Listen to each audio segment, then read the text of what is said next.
Welcome to Breaking Financial Chains, where we combine practical money guidance with emotional healing to help you break free from financial limitations. I'm Tanya Ibberson, your financial wingwoman. Hi, and welcome to another episode of Breaking Financial Chains. I'm so happy that you're here. Today's episode, we're going to be talking about the reality of success, why high income doesn't equal happiness. It's such a common misconception to believe that if I just get that next promotion, if I just take my business to the next level, if I can just win that one more contract, that one more client, if I can just have that additional income stream, then everything is going to be okay. And more money is going to give me what is apparently missing. Truth bomb, this is very, very rarely actually the case. This is very rarely ever really true. So this episode is around the themes of redefining what wealth is, fulfilment, and the true cost of what making it actually is to us as human beings. And quite often, talking to people, some of the clients and the people that I'm working with and that I'm coaching, or just in conversations that you have whilst networking or sharing time with other people, business besties in groups that I'm in, it's when success starts to feel hollow, or the outside perception of what we believe success should be, or when people look at what you have, what you've achieved, or what they get to see of what you share, and they think you have it all, and they're not necessarily jealous, but maybe they are a bit jealous, or, oh my goodness, you're doing so amazing, you must be so proud, you must be so happy. And it kind of comes from the whole, you've ticked all the boxes, right? You've got the salary, or you've got the income amounts that you want from your business, you've got the lovely house, you get to take the holidays, the kids are sorted and settled, and they're well presented, and they're at school, and they're doing everything that they should be doing. So why does it still feel as though something is missing?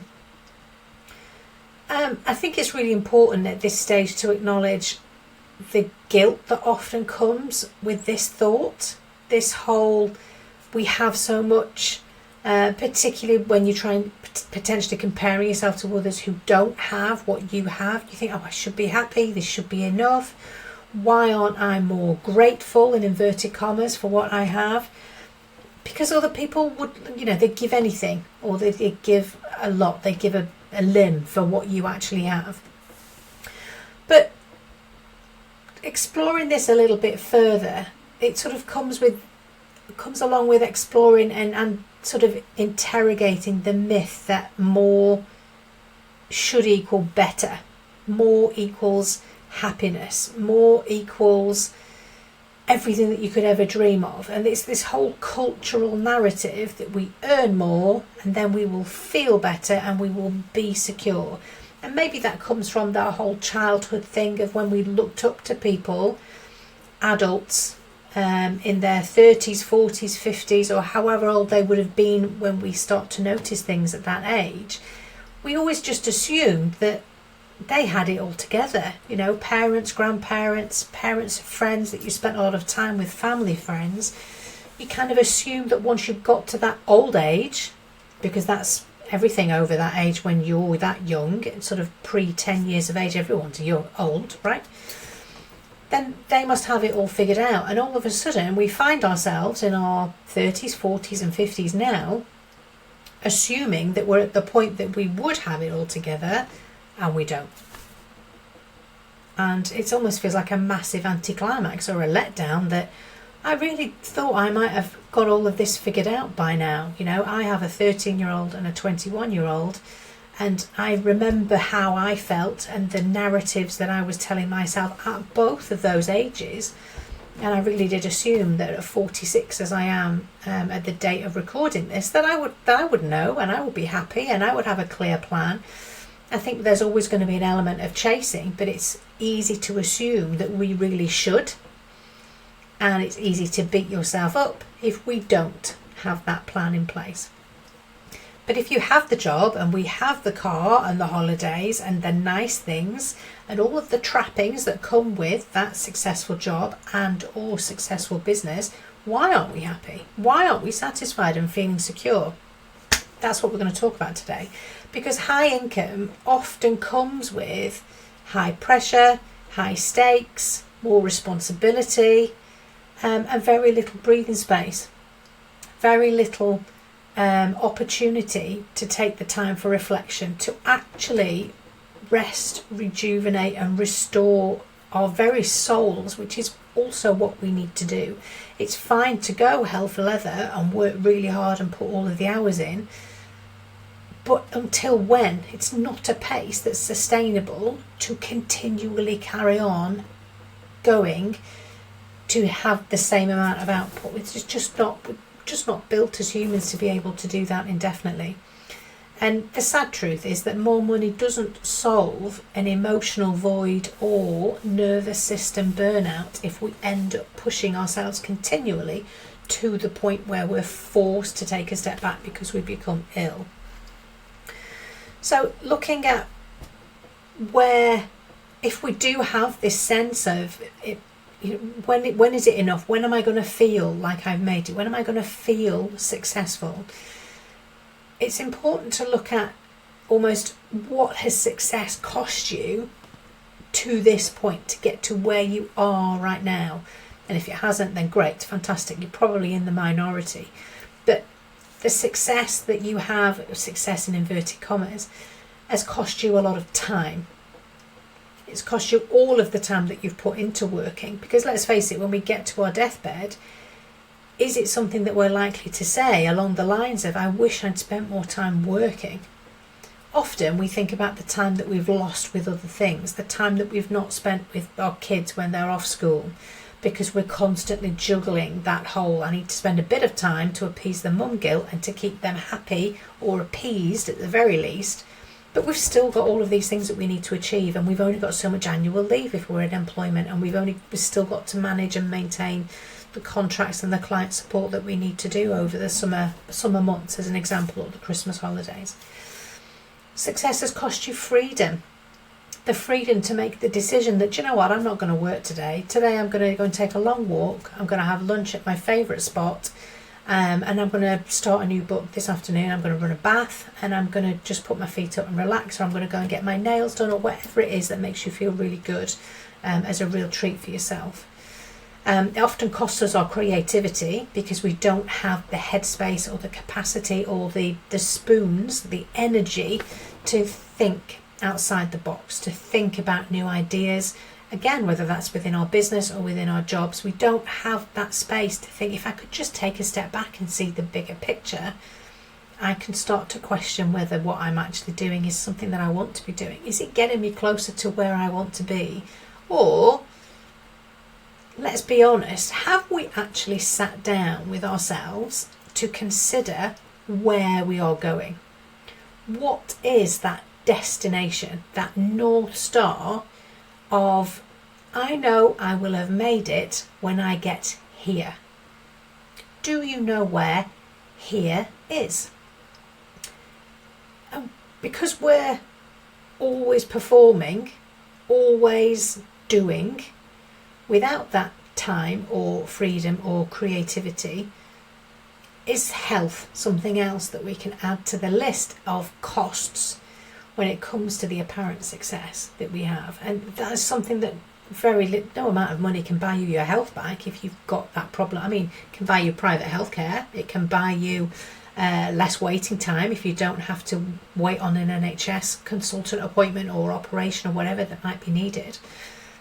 But if somebody gave you at the beginning of your conscious life and said, right, you have to really look after this vessel because you only get one and it has to last you throughout your whole lifetime, and it has to sustain you through earning and running a home and raising a family or whatever it is that you've chosen to do with this life, could you honestly look back and think, yeah, do you know what, I think I've done the best I could do with the resources I was given? Or do you think that you might perhaps make different choices when the wheels start to fall off as we're getting older, or when we realise actually my two children, 13 and 21, well, my eldest is never going to not be 21 or older now.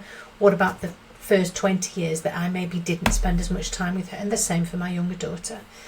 Am I going to look back and think, I wish I'd spent more time with the 2-year-old versions of those children? But instead I was working, or I was growing a business, or I was showing up to employment because that was the situation that I was in. Often it also costs women their identity outside of specific roles. So we have success as an employee, we have success as a business owner, but those are worker roles. And if you put that alongside the other roles that we often end up carrying, such as partner, wife, mother, daughter, everything else that we have to carry, where do we come in as an individual, as a person? Where does that fit in to the whole bigger picture of the successful exterior that we present to the world? It's almost like it's very, very common, particularly as high achievers, particularly as individuals and women and people who want to have everything that they feel they should have and that they deserve, or everything that you're working towards. We end up falling into Superwoman syndrome, like always performing, always on call, never resting, and thinking that we're just going to be able to continually keep going at that pace.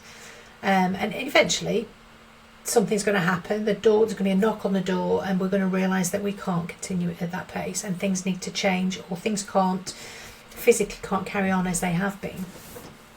But because we've got to that point in our lives, we have the job, the business, etc., we also have a lifestyle, and having that high income for any sustained length of time can mean that we might have a significant or a certain amount of debt because of lifestyle inflation that we've created as we've gone from one house to the next house, to the new car, to the extra holidays, to the newer handbag, to the upgraded gifts, and so on, that comes with this high-powered job or the exterior that we want to present to people with the businesses that we have. So it doesn't always come with freedom. Just because we earn more, we also tend to have a lot of lifestyle creep that means we spend more.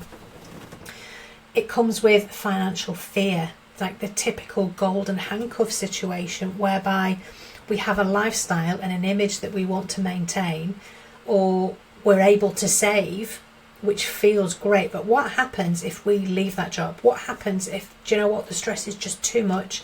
I don't want to stay in this situation anymore. I want the easier route. I've proved I can do it now. I want to stop running my business and going hell for leather.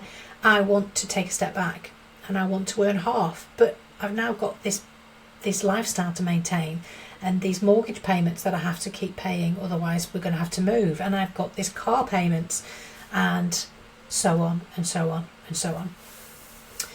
High income can still mean burnout, because we've still got to maintain the expectations that have been set for the significant level or more senior roles that we find ourselves working in. You're in a position where the expectation of constant output but no restoration, the constant working week in, week out, and only getting the 28 days holiday a year if you're in an employment situation, or taking the time for yourself around your business as and when you can, whilst you're fulfilling contracts and meeting client needs and expectations and doing enough work to bring the money in to maintain the lifestyle that you have, which can result in disconnection completely to what that job gives us. So the job might give us more money, but then we're disconnected from what that money, or what we thought that money could bring for us and what we thought that money could do. So instead of earning the money to give us the financial safety net to have the savings and be able to invest and put money perhaps in pensions or property for future us or for future generations, we spend to cope instead. We spend to buy wine in so that we can start to take the edge off in the evening, or so that we're not feeling as stressed, and it means that we can unwind and relax in the evening, because otherwise if we don't have that drink, then we're perhaps overthinking and continuing to mull over the happenings from the day. We're not actually enjoying the fruits of the labour that we've got coming in. And this is where we get to look at the difference between what wealth is and what wealth brings, and feeling fulfillment as a human being.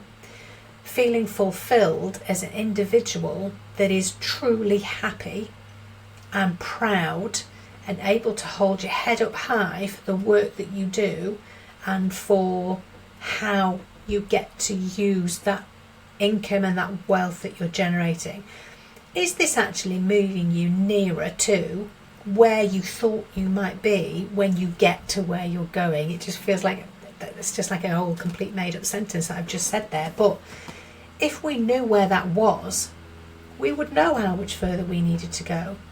If we knew we were moving from A to B, we can take stock at regular intervals to check on our progress, to look at whether that needle is actually moving towards B, or are we just flying around in a circle around point A because we haven't actually made a plan. We haven't actually mapped out what it takes to get from A to B, and therefore we have no direction at all, and we're just carrying on doing what's expected of us, making sure that we're keeping everybody else happy without actually considering what fulfillment looks like to us. And it's a really, really important lesson. It's very, very hard to do on your own, because it's very hard to quantify and identify and be super specific. And this is where a financial coach, working with a financial coach, can actually really help.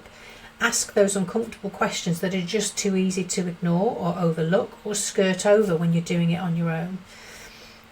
Wealth is important. Wealth is more important than money. Wealth can be a feeling, but wealth is also about financial figures. Money in the bank, money in investments, property values, whereas fulfillment is a feeling.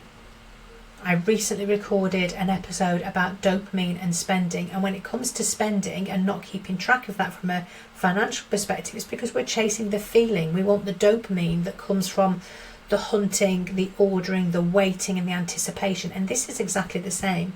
Fulfillment is a feeling of being truly happy and fulfilled in the success that we've achieved, because we've identified exactly what it takes for us to have that feeling, because we know where we're going.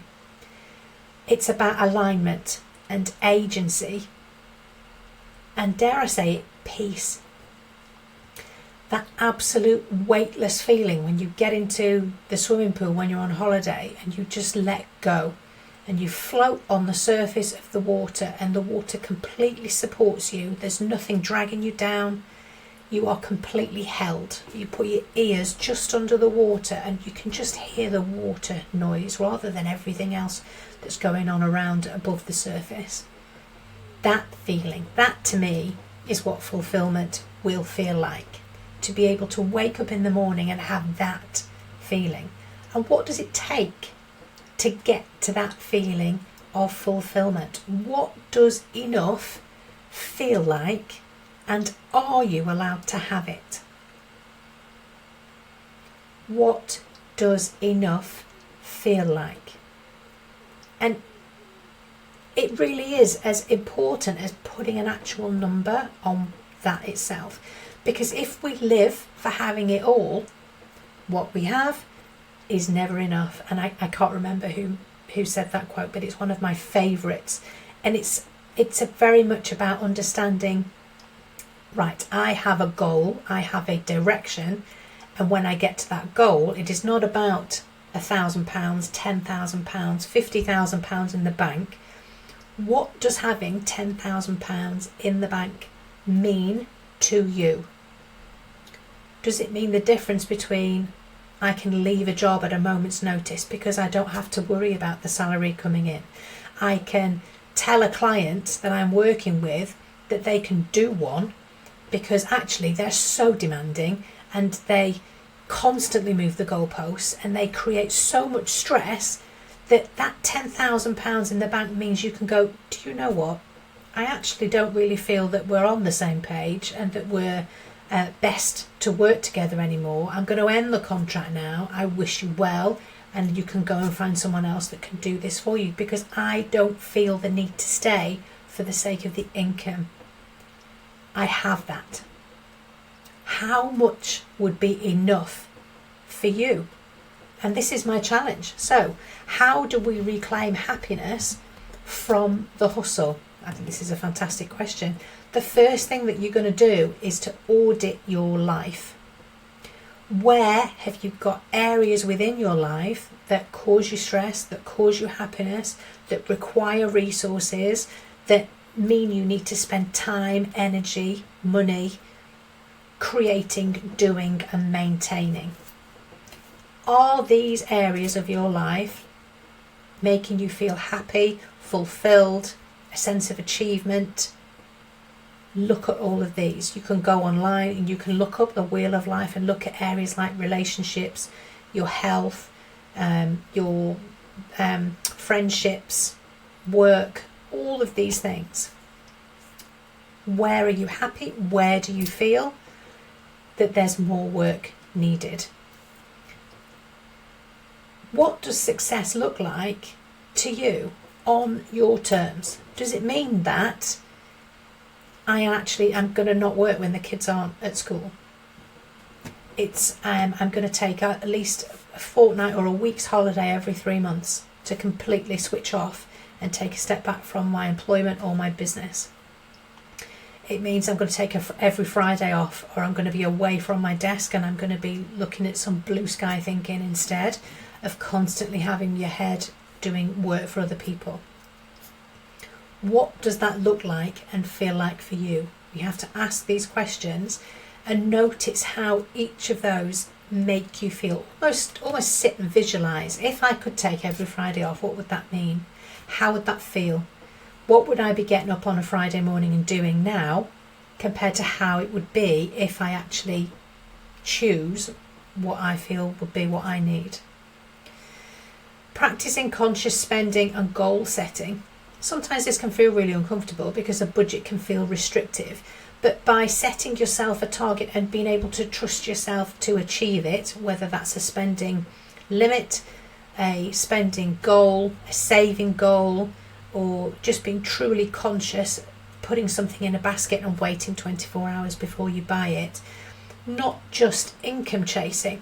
Because we could perhaps earn less and still have the same amount of wealth if we look at what's going out as well as what's coming in. So there's definitely a seesaw, there's definitely two sides that need to be considered when we're looking at wealth, what that wealth helps you to achieve.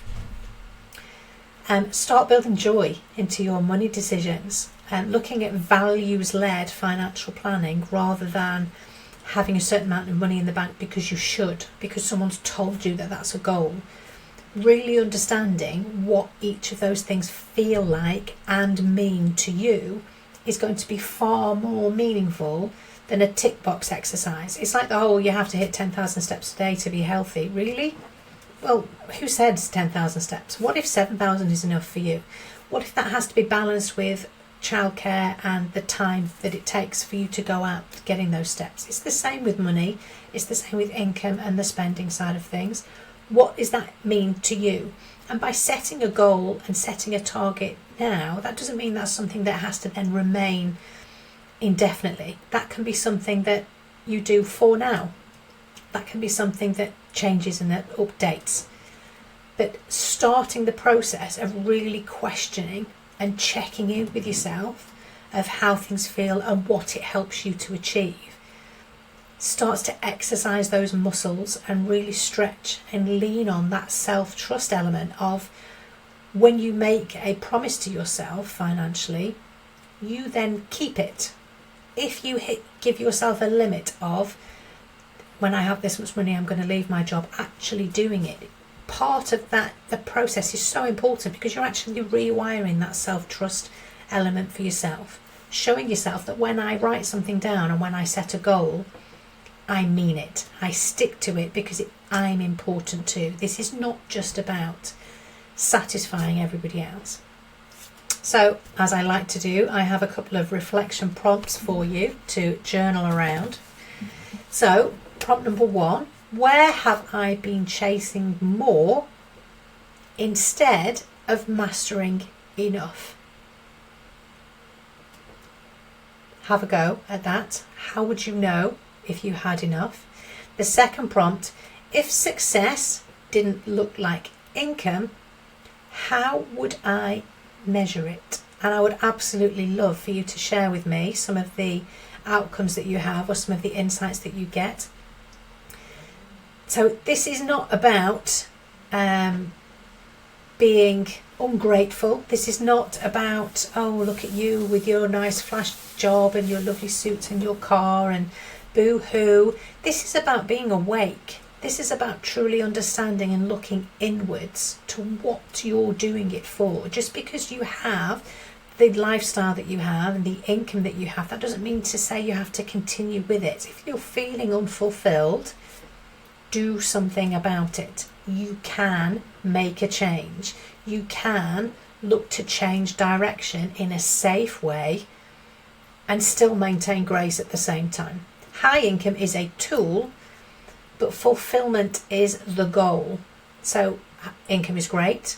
Use that to get where you want. But you first of all have to know where you're headed. And the ultimate message, whenever I have these conversations with people and clients, is it is never too late to recalibrate. Never ever too late. The best time to plant a tree might have been 20 years ago, but the second best time to plant a tree is right now. I would love to hear any and all feedback. Thanks so much for joining me, and I'll see you next time. Thank you for joining me today on Breaking Financial Chains. Remember, you have the power to transform your relationship with money one step at a time. If this episode helped you, please subscribe and leave a review to help others find their path to financial freedom. I'm Tanya, your financial wing woman, and I'll see you next week.